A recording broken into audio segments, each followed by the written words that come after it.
Glad you're here this morning as we continue this series. I don't know if any of you have ever had an experience with fasting, where it's been a thing where you've done maybe a certain amount of time. I remember my first real exposure to it was when I was in high school, and some of you know when I was in high school, I was in a youth group that we decided, I don't know why it was a good idea, which is most of youth group, right? You're like, this wasn't a good idea. But you don't see that until hindsight. So we decided to do what was cool at the time was Road Rules. And you remember MTV Road Rules? Remember that show? Yeah, okay. Some of you, you're like shyly saying yes. You're like, yeah, kind of. Yeah, Road Rules was like a thing where you would, go place to place, and it would be like a secret where you were going. You'd show up and you have to like do something. There'd be a challenge or a person you were meeting or whatever. And we decided that as a group we were going to do a Road Rules style youth trip over the summer. And so we didn't know where we were going day to day. We would kind of just show up, and then there'd be like a surprise thing. And sometimes it was like, you're going to paint this house, or you're going to put, or one time it was, you're going to put a roof on this house. One of them was like, you're going to show up and you're going to just help a woman in need. Sometimes it was like, we're going to go whitewater rafting. Like, you really never knew. But there was one place specifically that they decided was going to be a 3-day stop, and it was at a monastery.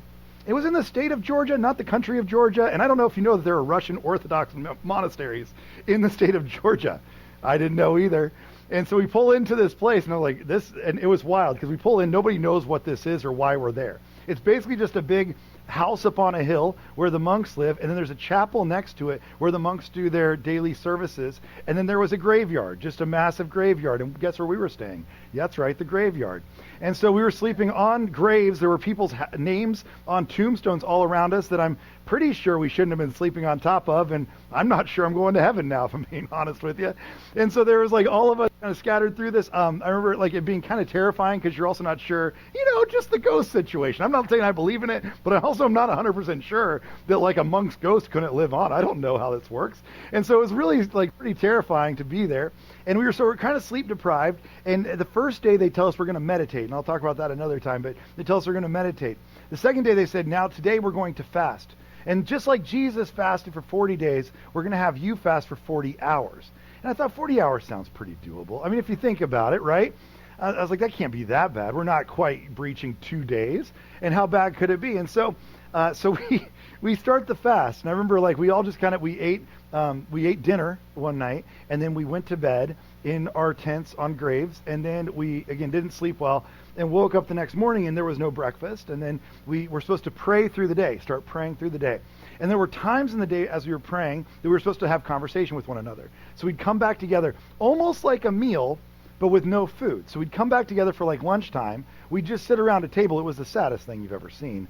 It was like that scene, do you remember in Hook, the movie Hook, where they would sit there and they'd bring out the pots of food, and you had to use your imagination to see the food inside of it, except for there was no food, no matter how much imagination you had.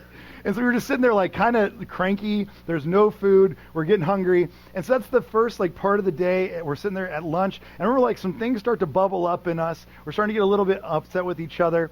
And so we leave again. We're supposed to go pray and do different things around the campus. So we leave. We're praying around the campus. There were a million cats there for some reason. I remember that specifically because they kept getting in my way of praying, because there's nothing holy about cats. And so that's like a whole nother situation. So I was having a hard time with the cats being there. And I was trying to pray through it. And then as we came back together for dinner, some of the things that had come up at lunch started to get a little bit worse. And I don't remember all of it.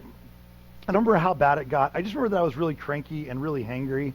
And I just remember at one point, one of my best friends in the world, his name was Thomas, I remember having an argument with him that I think I was like saying that I would fight to the death, that Dave Matthews was the most influential musician of our time. And that's how serious things were getting. And I remember like getting so angry at him, which ironically, the last time I saw Thomas, just so you know, he happened to be at a concert in Tampa that I happened to be at. He sends me a message, are you here too? Guess what it was? The Dave Matthews concert. So look who was right. Kind of. And so like I remember this fight getting so bad, and like literally we're like angry at each other, we're like yelling at each other across the table. Things have gotten out of hand, and for nothing really. And I remember one of the monks came in, and he was this tall guy, long beard, very gaunt. And he walks in, and he sees what's going on, and he stops us all, and he sits us all down. And because I'm standing up yelling about this, by the way. That's how serious I am. And he is standing up yelling as well. And we're screaming at each other. And the monk comes and sits us down, and he starts talking about this is what happens when you fast. And actually what he says to us, he says, this fasting, when you do this, it reveals a lot about you, which is not always a good thing. There's things we don't want to know about ourselves. It says, but it reveals a lot about you when you do this practice. And he kind of was very calm about it. He said, you would be surprised. We see this kind of thing all the time. This isn't abnormal. This is how this works, because when you fast, when you do these things, it's going to reveal things in you. What kind of person are you? Like, what's really going on inside of you? And I want to take a look at fasting today from maybe a different lens than we've looked at it before here in the church. I want to kind of try to look at it just a little bit differently to understand it, because I think it does reveal a lot about who we are. See, last week we were looking at this verse in Chronicles. There's this verse where in Chronicles chapter 2 Chronicles chapter 7, Solomon, remember, he has just dedicated a temple. And he asked the Lord's Spirit to abide in this room, which is something I've prayed through this room as we've been doing this. As we've been putting things together, I've prayed over this room multiple times. But the room isn't the goal. God's Spirit in the room is not the end game. The end game is not a room, it's a relationship. And God says to Solomon, that's great. I'm glad I abide in this room. I'm glad I'm here. But that's not enough. And as Solomon is leaving the temple, like he's walking away from God being sworn in essentially to this temple, there's a covenant between them. As he's walking away from that moment, God stops him and he speaks to him. And he gives him this warning, but also this affirmation where he says, listen, if my people, you guys know the verse, but it says, if my people who are called by my name will humble themselves and pray and seek my face and turn from their wicked ways, I will hear from heaven and I will forgive their sin and I will heal their land. Now, what's interesting to me is we talk a lot about the practice of prayer. We even like to talk a lot about the power of prayer, and we'll talk about that more. What we don't often talk about is the posture of prayer. And if you notice in that verse, before we get to the word prayer, there's already a posture assigned to prayer. The posture that comes before it, he doesn't say, if you would just pray, but what he says first is, if you will humble yourselves. The posture of prayer begins with humility. That's where it all starts. There are many theologians who would write about this, how important this is for us to understand. One of my favorites in reading about fasting and prayer is a guy named Evagrius. I've talked about him before. But he talks about humility, and this is what humility looks like. He says that humility is forgetfulness of self. And I think we have to understand what humility is as we go into this. What does it look like to humble ourselves as people of prayer? What does it look like to humble ourselves in front of God? He says it's forgetfulness of the self, of who we are. Like, we have to forget the things inside of us. Now, C.S. Lewis says it this way, and you've probably heard this quote before. He says, humility is not thinking of yourself, less of yourself. It's thinking of yourself less. And for as much as I love C.S. Lewis, today's going to be a groundbreaking day, because I actually kind of disagree with this. I think there is a little bit of thinking less of ourselves that is required. Maybe I'm the only one. But when I look at this and I think about this story, I think that this is one of the problems we have. Remember, when we look at the book of Genesis and we see God's original relationship with his people, his relationship is set up with a hierarchy in mind. It is not just a free-for-all, and we are not on God's level by any means. He starts off with this perfect pattern that he sets up. And when he sets up the hierarchy, if you don't remember, the hierarchy is pretty simple. But he says there is God, then there is man, and then there are these creatures. Remember, then he says, I'll give you dominion over the earth and the creatures within it. He gives dominion to us, and we are over that. That is something we're responsible for. Adam goes and he starts naming animals, right? He starts giving names to things. He starts coming up with stuff. I don't know how he got some of the names he got, especially bird names. Have you looked at bird names lately? Like, some of those are just crass, if I'm being honest with you. I mean, there's a lot of body parts involved that I'm not comfortable with talking about. But there's, like, if bird names are crazy, like, he has all kinds of names for, like, weird stuff. And he comes up with, like, aardvark and whatever, because he's like, that's going to be the first alphabetical one, you know? Again, there's the old saying where he named the cat, you know, and the cat walked by, and he tells God, I've named this animal this, and I've named this animal that, and I named this one a cat, and God said, well, where'd that come from? And he said, well, you created it, and God said, I didn't create that. See, you got to remember this. This is how it worked. This is creation, guys. But as the cat, as he would name these different animals, he says, here's a cat, here's a dog, here's a horse, whatever it would be. But he is in charge of those animals. Remember that what happens is then this serpent comes along, and remember, who named the serpent? Adam. Yet Adam suddenly listens to it like it's in charge. He flips the hierarchy and he listens to the serpent that says, he says, did God really say? The serpent is challenging God. Do you see the hierarchy's all out of whack? He starts listening to the creation rather than the creator, and he changes the entire order of things. And I think what he's wanting to do, if we're being honest, what he wants is that knowledge of good and evil. There's a part of him that wants to be on the level that God is on. He does not trust that God should know more than him, or that God should have any discernment about good and evil that he does not himself get to have. So he says, I'll take that too, because I think I deserve to be on that same level. And I think for most of us, honestly, if we're being honest in our culture and our society, I think many of us, we think pretty highly of ourselves and what we're capable of. I think when God is saying to them, I want you to humble yourselves, I don't think he is saying necessarily, I want you to think less of yourself. I do think he's trying to say, I want to right size our relationship. And you remember how big you are, and I'll remember how big I am. Like, let's all just put ourselves in our places. Let's all recall exactly the sizes we are and how this works.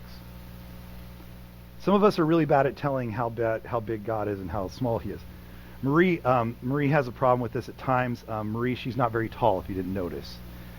She's not known for her height, my wife. And so, in fact, when we came into this building the first time, we were walking through here, and there was the ceiling that was still here. And I remember saying to her, I said, well, we're going to have to take the ceiling out if we're going to build a stage in here. And she was like, why?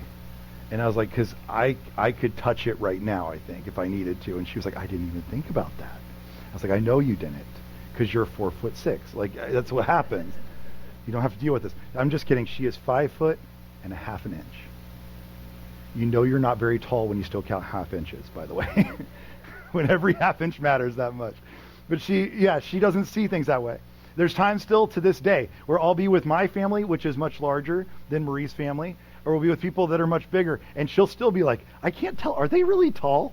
And I'll be like, yeah, they are. And I think because to her, everybody's really tall. Like, everybody's on the same height level. Like, that's the way it works. But she has a hard time assessing her size compared to them. There have been times where we take pictures with my family, and I have a brother who's 6'5", 6'6", and he's about 350 pounds, and he'll be standing next to Marie, and after the picture, she'll be like, man, he's really big. Like, he's a lot bigger than me. I'm like, I know. We all know. Nobody's shocked by this except for you. I think we have a hard time assessing our size. I think we have a hard time assessing our power and what we're capable of, and I think that we have a hard time putting ourselves back in our place. This is the hierarchy that was set up. This is how it's supposed to work. This is what it's supposed to be like. This is why actually in humility, when we talk about humility is just right-sizing that relationship to realize what we do and know. One of my favorite definitions of humility comes from David Brooks. He has this quote in one of his books. I think it's in the Road Back to You, but it says, humility is the awareness that there's a lot you don't know, and that a lot of what you think you know is distorted or wrong. I don't know if you ever realized that about yourself. I would say in following Jesus, we are constantly reminded of how little we know. Like, constantly. Can you imagine being one of the disciples? Can you imagine what that was like to follow Jesus for the first time? If you follow what the disciples are experiencing with Jesus, every time they thought they had him pinned down, where they were like, we know what he's going to do, we know what he's going to say, we know how he's going to act, they were wrong. Every single time. I would imagine it was one of the most humiliating things was to be a follower of Jesus in many ways, because you'd be like, I know what's going to happen, I know how he's going to act, and then you'd be wrong about it almost every single time. For many of us, we think we know so much, we think we're so smart, we think we have so many things figured out, and we think that God is just kind of an additive to that, especially when it comes to prayer. We think that he just kind of adds into what we already are doing, or how smart we already are, or what we already know. But I think humility is letting us know we don't know that much. And the things we do know may not be correct. They may be distorted or just flat out wrong.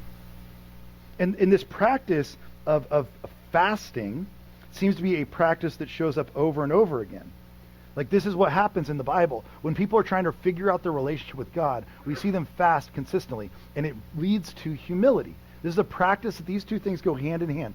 Fasting and humility go hand in hand. If you look through, like, for instance, Psalm 35, says, notice this is from David writing. He says, yet when they were ill, I put on sackcloth, and I humbled myself with what? With fasting. That's what I use to humble myself.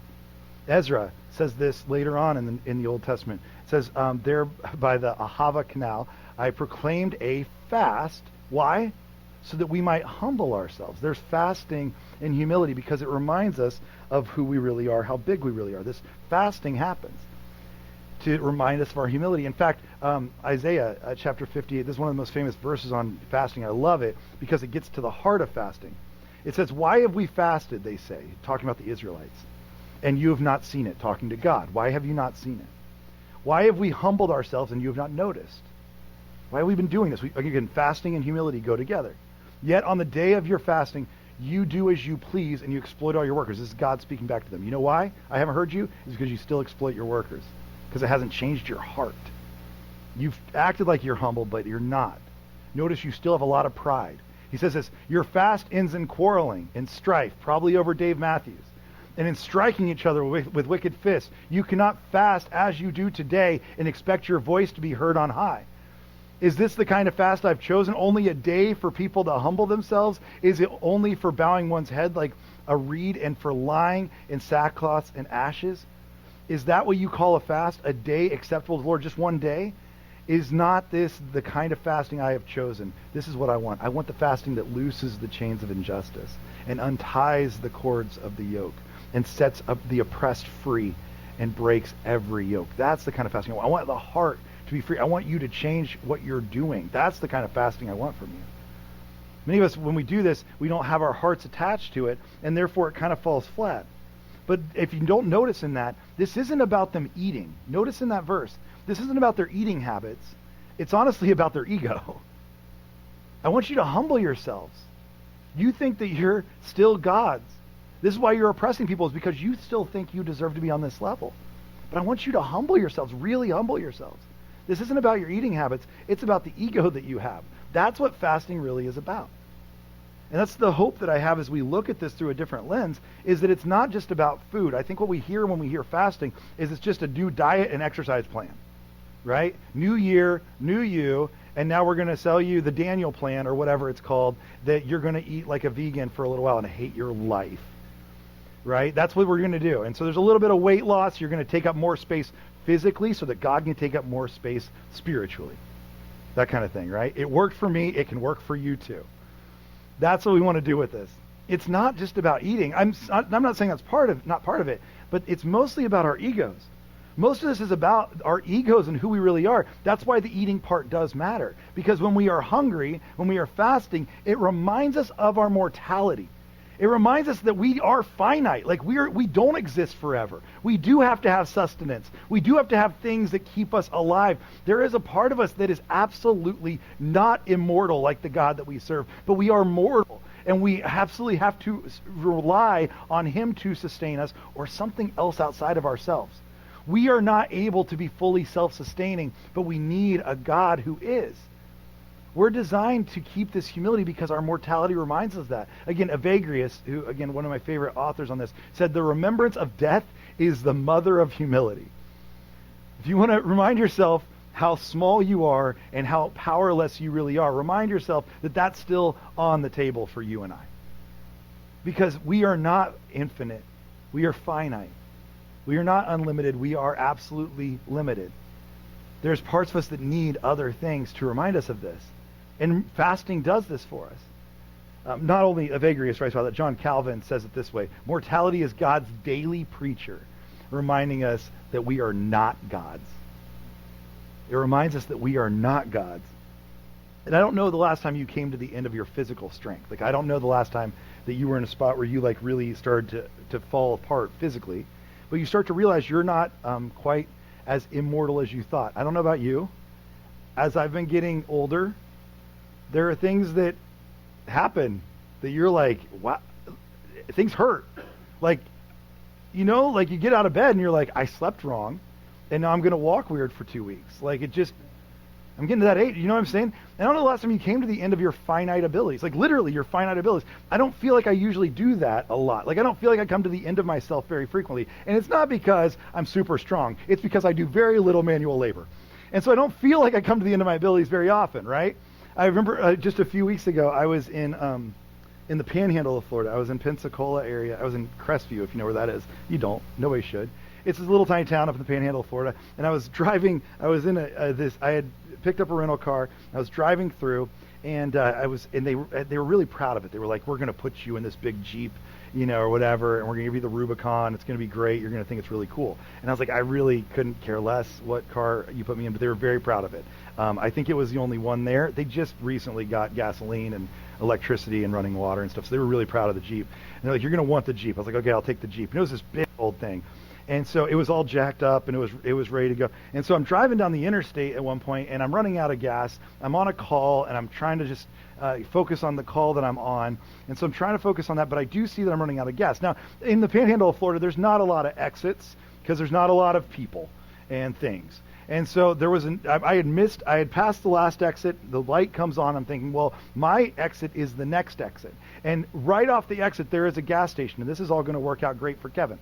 So I'm just going to pull off, I'll get gas there, and then I'll go to the hotel that's right behind it. And I thought that's my plan now. So I'm on the phone. I'm just like kind of trying to stay engaged on the call. I'm watching my gas gauge just keep getting lower and lower and lower. And so I pull off to my exit, and I'm like, I nailed it. This is going great. And I do have to sit at the exit for just a second because there's a stoplight.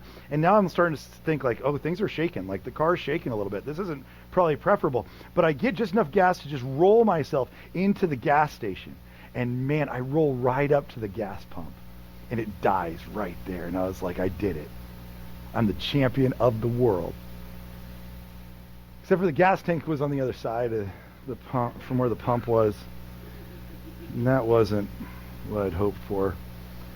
And so I got out of the Jeep, and I was like, well, I'm going to have to figure out how to do this. So I tried to start it a couple times with the little button because it's just, push start situation. And it doesn't do anything. It's not going anywhere. Like, oh boy.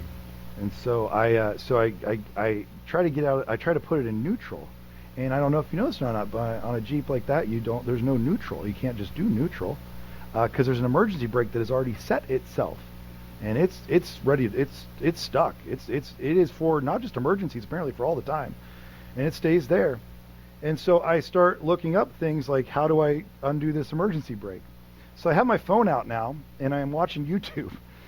Some guy who's telling me how to take the emergency brake off. And so I have to pop off a panel inside the Jeep. This is a rental. It's not mine. I have to pop this thing off, and I have to look for an orange handle down inside next to this, like the column of where your shifter is. And I have to pop that off and get down inside of there, and I start pulling on this orange handle. And sure enough, as soon as I pull it, you have to pull it really hard. The Jeep starts rolling backwards, which is not where I need it to go. But it starts rolling backwards because I am on a hill. And it starts rolling backwards a little bit. So I let it go because I need it to stop. And that emergency brake sure did stop. And it stops right there. So now I'm trying to figure out, okay, so I have to hold it up, this orange thing, while pushing the Jeep to get the Jeep to where I need to go. Both have to happen at the same time. And I don't know who designed this, but I hate them. So I pull this thing up, and I'm trying to push the Jeep uphill, and I'm pushing with all my might, and it is only going backwards. I'm literally just sliding backwards down the hill with this Jeep. And so I let go of it again. I'm like, I don't see how this is possible. Fortunately, a man comes around the corner. He drives up, and he goes, "Hey, did your Jeep die?" And I was like, "Yeah, it did." He was like, yeah, it happens all the time, man. I was like, does it? Does it?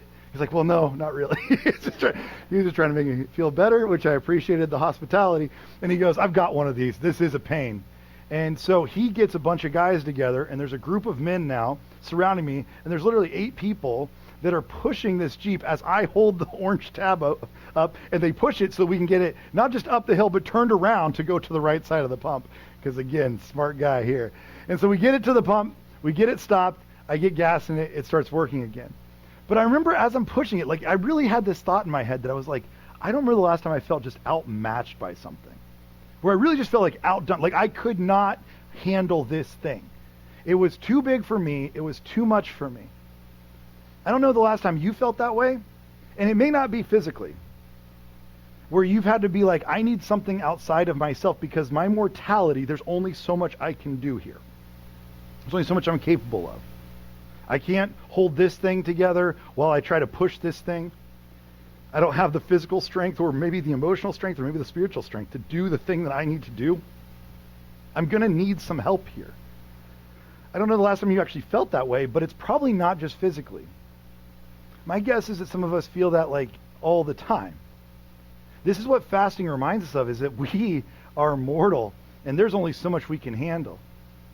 And while we want to try to do all of it, we can't possibly do everything physically and spiritually. It's not just because we're weak or because we're insignificant or because we're not smart. It's because we were designed to be mortal. This is the way we were designed. So that we would find the end of ourselves, because when we find the end of ourselves is where I believe we find the beginning of God. He begins where we end. Like, that's where he picks up and takes off. And the faster we find the end of ourselves, the better. Because the faster that God can get involved in those things. Now, I'm not just talking about physical stuff. I'm talking about in your parenting. There's probably things that you're like, I've come to the end of my rope at least once on this. I don't know what else to do. And I need something outside of me. Fasting reminds us that's okay, that's part of who you are. And allow those things to happen. Allow God into those things. Right? It happens in our jobs. There's probably things inside your job where you're like, I don't know what else to do. I can't hold this thing and push this thing and get that guy to do his job and keep these people on their toes and make sure my boss is happy all the time. I can't do all the things. That's probably okay. It's probably the way you're supposed to be, honestly. There's probably relationships you have. There's probably friendships you have where you feel like you can't keep up with all the things. That's okay. That's probably the way it's supposed to work. You're mortal, and that's okay. And fasting reminds us that there's still a God who does sustain us, who picks up where we can't. When we find the end of ourselves, we find the beginning of him. And what it reveals in people all through the Old Testament is it reveals a lot about who they are. It reveals a lot about what kind of person do you want to be, or what kind of nation are you going to be. We see God show up when people fast because they've found the end of themselves. They've reached out to something greater than themselves. They've needed something more than what they could handle. You see it even in multiple verses through the Old Testament, but nations would come and do this. Jonah, in the book of Jonah, it says the Ninevites, they believed in God. And notice the first thing they did. A fast was proclaimed, and all of them, remember when Jonah goes to Nineveh, all of them, that they now are following God. They've decided to change their ways. And it says all of them, from the greatest to the least, put on sackcloth. But all of them are part of a national fast. That's what they do. They take this on, and God blesses them. It says at the end of that chapter, when God saw what they did and how they turned from their evil ways, he relented, did not bring on them the destruction he had threatened. God relents because they are willing to do this. They are willing to fast. It does have this relationship with God in some way, because, and I don't think it's because God is only honoring what they have done. I think it's because they've humbled themselves and realized their right place in relationship with him. It's not just about him being angry or being happy with what they did. I think it's because they found their place again. That hierarchy has been restored and the relationship is set right. They've realized what they do know and what they don't know, and the truth that they thought was real that has now been distorted, and they realize that they've been falling for a lie. Same thing happens in the book of 2 Chronicles, right where we are, right here in Chronicles. Same book. Later on, it says that this happened with Jehoshaphat, who was one of the judges. If you remember, great baby name, by the way, Jehoshaphat. If you're looking for one, I don't know if anybody's pregnant, but be beautiful. Jehoshaphat resolved to inquire of the Lord, and he proclaimed a fast, right, for all of Judah. That's what he does. A little bit later in the chapter, it says, then led by Jehoshaphat, all the men of Judah and Jerusalem joined joyfully in Jerusalem, for the Lord had given them cause to rejoice over their enemies. Like they've won the war they were in. And the fear of God came on all surrounding kingdoms when they heard how the Lord had fought against the enemies of Israel. You know what's interesting? Is in the fight that they had, most of their fighting was these men getting together and singing.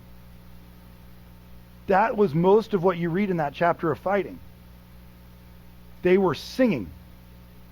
I don't know the armies you've seen. I would say the least intimidating one I can think of is a bunch of men singing together. I don't think I'd be scared of that group. Yet they win the war singing. Again, probably Dave Matthews. But they're singing together, and that's all they're doing as a group. Notice why. Because they've humbled themselves and realized their part in the war. They've realized their part in this situation, and they've realized that their fighting is not going to be what wins the battle. That's not what wins it. They've humbled themselves. We even see it later on in Daniel, and in Daniel chapter 9, verse 3, Daniel, he has this moment where he, of course, pleads with God through prayer and petition and fasting and in sackcloth and ashes. We see nations at a time because God's saying, what kind of nation do you want to be? In fasting, we realize we see a lot about you. It reveals a lot about you. What kind of nation do you want to be? Now, the ultimate example is what Aaron read for us a little bit ago, which is in Jesus, right? It's incredible thing, because really what's happened so far is we've seen this story in with Adam in Genesis, we've seen the story with Israel, but now we see Jesus who comes to fulfill all those things. And when Jesus shows up, he doesn't just show up to do this practice of prayer or even just do the power of prayer, but he shows up with the posture of humility. The posture is the first thing we see. In Matthew chapter 3, if you have a Bible, you're welcome to turn. Matthew chapter 3, we're going to go through 3 and 4. And actually, it's one of my favorite stories of Jesus because it just sets him apart from everyone else. Every other ruler, every other leader of all time. This part right here is what changes everything about who Jesus is. I want you to see what happens. This is why he's different than any other leader you'll ever follow, by the way. Any other leader. This is what's brilliant about him. In chapter 3, this is what we see. Then Jesus came from Galilee to the Jordan to be baptized by John. But John tried to deter him, saying, I need to be baptized by you. What are you coming to me for? I'm not the guy for this. John, his own cousin, John is a pretty good guy. He's got his own following at this point. He's got his own disciples.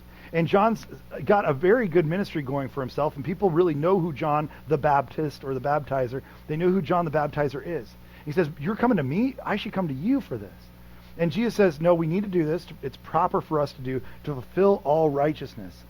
And then Jesus says that to John, and then it says, as soon, verse 16, as soon as Jesus was baptized, he went up out of the water. At that moment, heaven was opened. This is a big thing, by the way. This doesn't happen anywhere else like this. Then it says, and he saw the Spirit of God descending like a dove and alighting on him. There is a Spirit of God. This is actually a symbol of Genesis 1:1, where it says the Spirit was hovering over the water. That's exactly what's happening here, is there's a Spirit that's hovering over the water now. The Spirit is there with Jesus, just like it was at the beginning of time. It's rewriting all of history. The Spirit is hovering over Jesus. Jesus is there in the water. And then right after it says, then a voice came from heaven, which I'm assuming was like a big Morgan Freeman type voice. It says, this is my Son, whom I love. With him I am well pleased. So this is by the way, in the Bible, in the entire Bible, this is the only time, besides Genesis chapter 1, that very first verse, where we see the entire Trinity in one place at one time. Where you see the Son standing in the water, and you see the Spirit like a dove that's coming down from the sky, and then you hear God's voice all at once. That's wild. And when God speaks, he only says one thing, and God only speaks publicly twice in the New Testament. He does it here and at the Mount of Transfiguration. And both times, he says the exact same words. He says, this is my Son, whom I love, with him I am well pleased. If he says it twice, and it's the only thing he seems to say, it must be pretty important. And if you're Jesus, I just imagine this has got to be like the best. This is the best feeling you're going to have. You've had doubters, you've had haters, you've had people who don't think you're the Messiah, and you've been pretty convinced so far that you are, and now you're standing in the water, you've been baptized in front of everybody, and now you have God himself saying, this is my Son. And you just imagine, he's like, I got this big, I told you so. I told you so. It's got to feel so good to hear that from your Father in front of everybody. And with him, I am well pleased. I don't know about you. I like a good compliment. I like them publicly. If you compliment me publicly, it feels really good. I've told you before, but after this sermon, if you were to come up to me out there and you were just like, hey, Kevin, that was a good sermon, I'd be like, thank you very much. I appreciate that. And if you're like, hey, if you saw me out there and publicly you said to me, hey, Kevin, you look great. You don't need to fast at all. I'd be like, thank you very much. I do appreciate that. If you saw me out there after this and publicly you said, hey, Kevin, you're the best at humility, I'd say, I know. That's right. But Jesus actually is the best at humility, because what he does after that is where you would think he'd be puffed up and proud. You would think this would be the moment that he'd be like, see, just dunking on the haters, right? You would think that's what would happen next. But what he does instead is the exact opposite of that. The next chapter begins with this line. Then Jesus was led by the Spirit into the wilderness to be tempted by the devil. He was led into the wilderness to be tempted by the devil. In fact, this word led that we see here is not necessarily what we think of. It's not like led, like drawn in. It's actually a word in Greek that means more like forced. Like he was pushed into the wilderness by the Spirit. He was forced into the wilderness, that he had to go. And in the wilderness is not what we think of. It's not like he went on some beautiful spiritual retreat. It's not about the topography of the place. It's not like what the trees were like and the foliage or whatever. That's not what wilderness means here. Wilderness means a solitary place or a lonely place or a quiet place. A place where nobody else is. You would think this is the time that Jesus should be starting the PR tour. This is when he should be starting like the worldwide tour where he just wrote the book and everybody's going to come hear him read it. Or he's going to go on the tour and start the press coverage and he's going to have his campaign stump speech. Everything's going to be working out. That's what Jesus should be doing. He should be taking off. He's only got 3 years to change the entire world from here. You would think that he'd be like on the press tour every single day. Yet that's not where he goes first. He doesn't go towards the pride. He goes towards the humility. He doesn't go towards the crowds. He goes away from them instead. And he goes to the desert to be tempted by the devil. And you guys know the story, but as it says here in verse 2, after fasting 40 days and 40 nights, he was hungry. Aaron read that perfectly, because it is like this statement that you're like, of course he was. Some of you are hungry after 40 minutes. Like, he's been there for 40 days and 40 nights. Of course he's hungry. It's just obvious statement that happens in maybe all of the Bible. He was fasting for 40 days, 40 nights. He was hungry. Of course he was. But the question here is not necessarily about what he's eating. It's about his ego. The question here is, what kind of Messiah is he going to be? Because fasting reveals a lot of somebody. What kind of Messiah is he going to be? And so the tempter in verse 3 shows up and came to him and said, if you are, notice this by the way, if you are the Son of God. And we talk about this when we do the identity class, different things like this. I want you to know this is the first thing that the enemy does. Did you hear what God just said? He just said, this is my Son, whom I love, with him I'm well pleased. What does the tempter start with? If you are the Son of God. Wait, God just said that he is the Son of God. This is where the tempter always starts, by the way. He starts with identity. He starts with questions. He starts with making you doubt, not just who you are, but who God is. That's what he did in the garden at the beginning of time, is he said, did God really say? And now he's saying, if you really are. God just said he was, but he attacks our identity first. This happens every time, by the way. He comes up, he says, if you are the Son of God, if that's true, tell these stones to become bread. Now, this isn't necessarily a sin. If Jesus, let's say Jesus would have done this. Let's say he would have turned the stones into bread. Would that have been sin? Probably not. It's a weird temptation, isn't it? Because the temptation isn't about eating something. The temptation is about self-sufficiency. It's about saying, who are you going to rely on here, Jesus? What kind of Messiah are you going to be? Do you want to show us that you could fix this yourself? You could solve the problem all by yourself. You don't need anybody else. You could take care of this on your own. And he says, if you want to do this, you could tell these stones to become bread. He doesn't doubt Jesus' power, saying you couldn't do this. He believes he can. But Jesus doesn't lean into self-sufficiency. See, for many of us, I think this is the culture we grew up in, right? And I'm not saying it's all bad. But you and I grew up in an American culture where we were taught self-sufficiency. It's like half the goal of raising a child is to get them out of your house, right? Which is fine. Again, like my kids, they've got like 2-3 years. And after that, I have built a small shelter that I will put up in the backyard at some point if they need it, like a doghouse type thing. And I will rent it to them for a very small fee every month once they turn 18. I'm happy to do that because I'm a loving father. We want self-sufficiency out of our kids. We want self-sufficiency in general. We want to not be dependent on anybody else. This is really the accumulation of wealth that we want, if you think about it. Why do we want to be wealthy? Is almost many times so we don't have to depend on anybody else. So if something happens, if there's a medical emergency, I got it. If there's a problem I have, I can take care of it.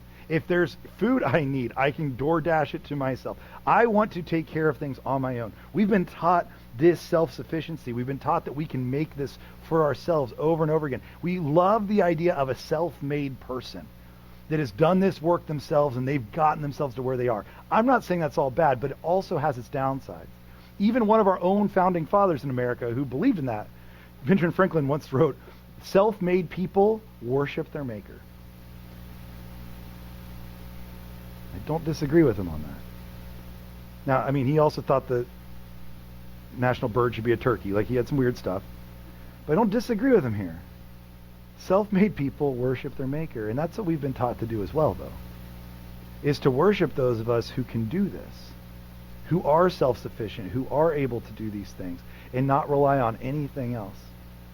And what his temptation is here is to be that kind of person, to be self-sufficient in this moment. But Jesus doesn't do that. It says that Jesus answered, "It is written, man shall not live on bread alone, but on every word that comes from the mouth of God." This comes out of Deuteronomy, this passage. But it's not about, this isn't just about food. This is about a battle. This really is about spirit and flesh. Who's he going to follow here? The bread is the flesh wanting to be satisfied. The spirit is every word that comes from the mouth of God. Everything he says, every word, that's what sustains me. And I believe in that. This is a big moment for Jesus. This is quite different than what we might think we would do. Most of us, we don't really operate that way, right? If we're being honest. I don't think we do. I think many of us, we have a hard time admitting those things. I don't think we want to be people of that we want to be people who are self-sufficient. We believe that we can be the ones that carry all the weight and do all the things. We don't need to lean into God for anything. And fasting teaches us that we are mortal and we need those things around us. I mentioned before, like I feel this way all the time. Like I constantly get myself, my head just gets so big, believing that I am able to do all the things. And that I'm supposed to do all the things. I remember a few years ago, I've mentioned it before, but in an elder meeting, I was in, we were talking about COVID and how COVID had kind of had some effects on the church. And it was right after COVID, and I was tired. COVID took a lot out of, just that era took a lot out of the church, a lot of wind out of the sails. It was just hard to keep a church going, and everybody was mad about something, and I don't know if you remember that. Everybody was mad about something. And the church couldn't win. Like, we were just stuck in the middle of all the things, and not just our church, all churches. It was a brutal time to be in leadership. And I just remember thinking, like, we had a service where we had gotten back together, and we were in this weird situation where there were just a few. It was like 2 seats at a time, or something was the way we were allowed to sit, or something. So you could sit with like 2 people, and so it was very much Noah's Ark. Like, it was, everybody came 2 by 2. And it was real weird. And so, I mean, the 2 giraffes were nice, but everything else was like weird. And so I was like, I didn't care for it, and I was feeling tired, and people were mad about everything. And I remember in an elder meeting saying something about to our elders about how I was so tired. And I said, and you know, they were commiserating with me, fortunately. But they did say, I said to them, I've taken the church this far, and I don't know how much further I can go. And I do remember one person stopping me and looking me straight in the eyes and going, "I think it's interesting that you think you've carried the church this far."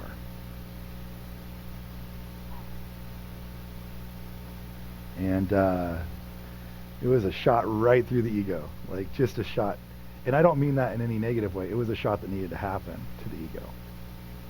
The moment that I start to think that, like, I'm the one that carries a church anywhere, that's when the church falls apart, by the way. That's when the church is the worst of the church, is when one person thinks that they are the show, that they are the one that revolves around. And I'm not just saying that for the church, I'm saying that for all of us, though. It's amazing you think you've carried it this far. In your job, it's amazing that you think you're the one, that you've gotten all the accolades you've gotten. It's great that you think you've done that. It's great that you think that, you know, in your family, that you've been the one shouldering the load. Great that you think that. I would challenge you to think that that's probably not even true, but you think it is. Because we love the idea of self-sufficiency. We want to believe that about ourselves. It's not just true of us physically, it's true of us spiritually. This is how this works. It's hard for us to understand. A.W. Tozer writes a little bit this way. He says, "We were never created to be self-sustaining." That's not how we were created. Only God sustained. Those things that you have done, I'd challenge you to reconsider those and reframe those in your own life. And fasting is a way for us to become humble people in humility, realizing what God has done and how big he is in those ways. And Jesus doesn't end there, and I'll just read through these fairly quickly. We don't have a lot of time to get into them this morning. But then the devil took him to the holy city, had him stand on the highest point. And he stands him on top of the temple, says, "If you're the Son of God, throw yourself down, for it's written, he will command his angels concerning you. They will lift you up in their hands so that you will not strike your foot against a stone." Now again, this is not a sin. If Jesus would have done this, it would not have been a sin. There's no law in the Old Testament about don't throw yourself off buildings and have angels catch you.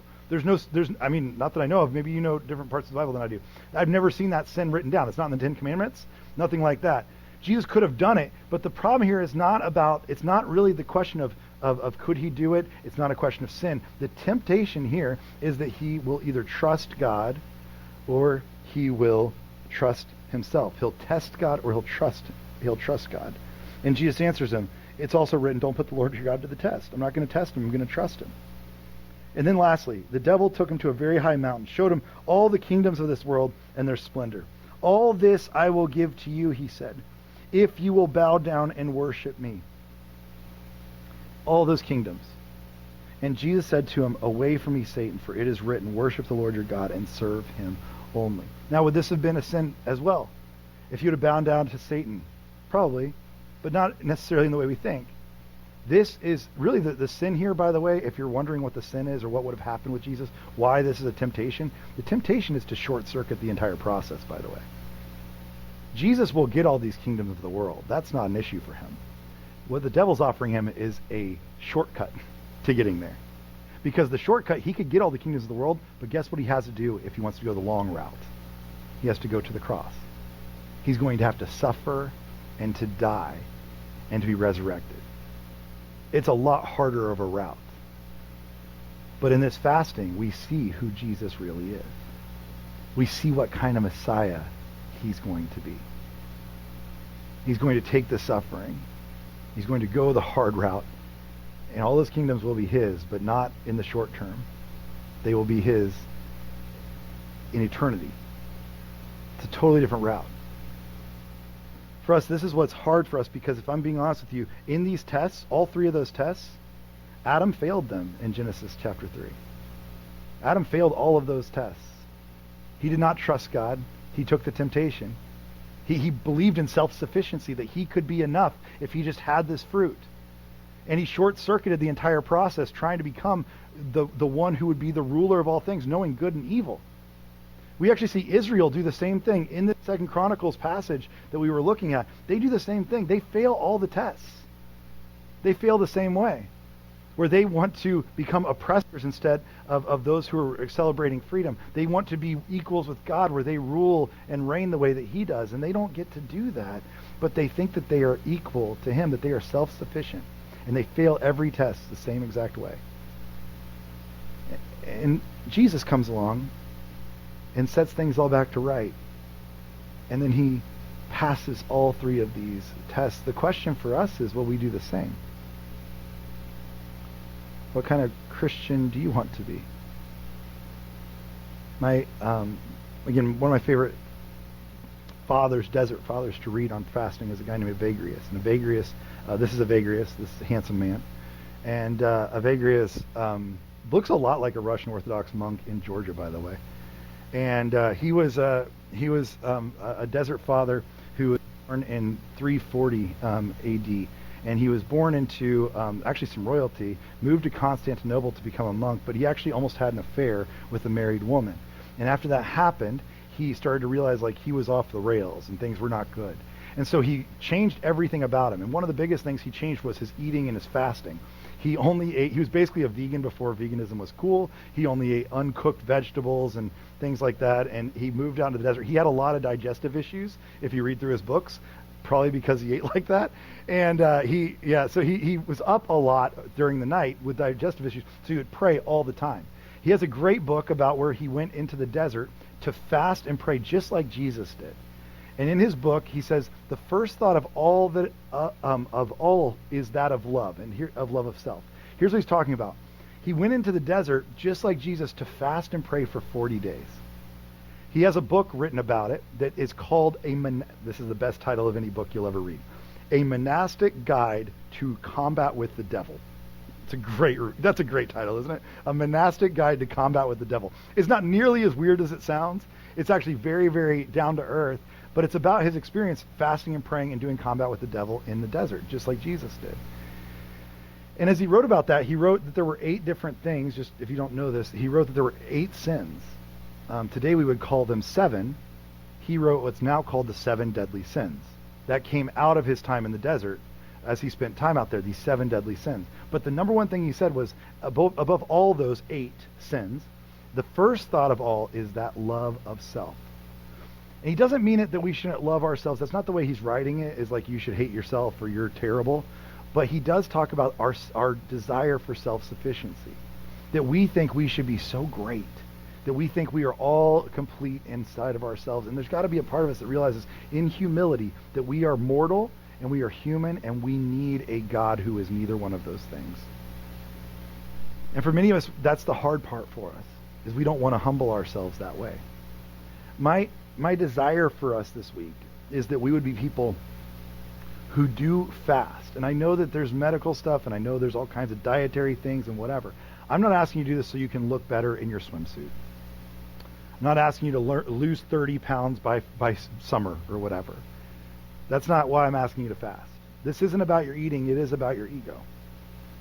It's to give something up. And it may not be a whole meal, it may be something else that you give up or something along the way. But giving something up that reminds you that you are finite, that you are human, that you are mortal.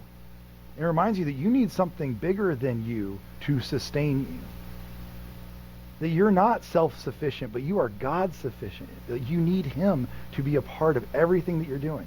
What can you do to remind you of that? What can you give up? And I would encourage you over this week, seriously, take some time, think about what that thing is, and give it up. Whether it's once a day, once an hour, once every 40 minutes, once every 40 hours, whatever your thing is, or once a day, whatever your pattern needs to be, give something up. Try it. Fast. I promise you that you will be met in humility with what God wants for you. You'll see the humility and the humanity that you have and recognize how big God is. If you're looking for a prayer to pray during that time, I would give you a really simple one. That same guy that baptized Jesus, John the Baptist, he's written about in the book of John, chapter 3. And he says this beautiful line. If you don't remember the line, this is what he says. He must become greater. I must become less. If you're looking for a prayer to pray during that time where you're fasting and you're praying, this is a great breath prayer to pray over and over and over again. Church fathers have done this for literally centuries, this prayer alone. He must become greater. I must become less. How can I make Him greater? And how can I make myself less of myself, understanding myself? How can I do that? How can I become less so that He can become more? Maybe pray that over and over again this week. I'd encourage you to try it. We're going to sing before we leave here, just for a couple minutes, just about how much we need God in every single moment, every single day. But I'd encourage you, if you're a note taker or a person who writes things down, or if you're a calendar person, put that in your calendar now. How can you fast? What will you fast? And how can you pray this over and over again? Just put that into your week this week, and I promise you God will meet you in the midst of that. Let's pray together.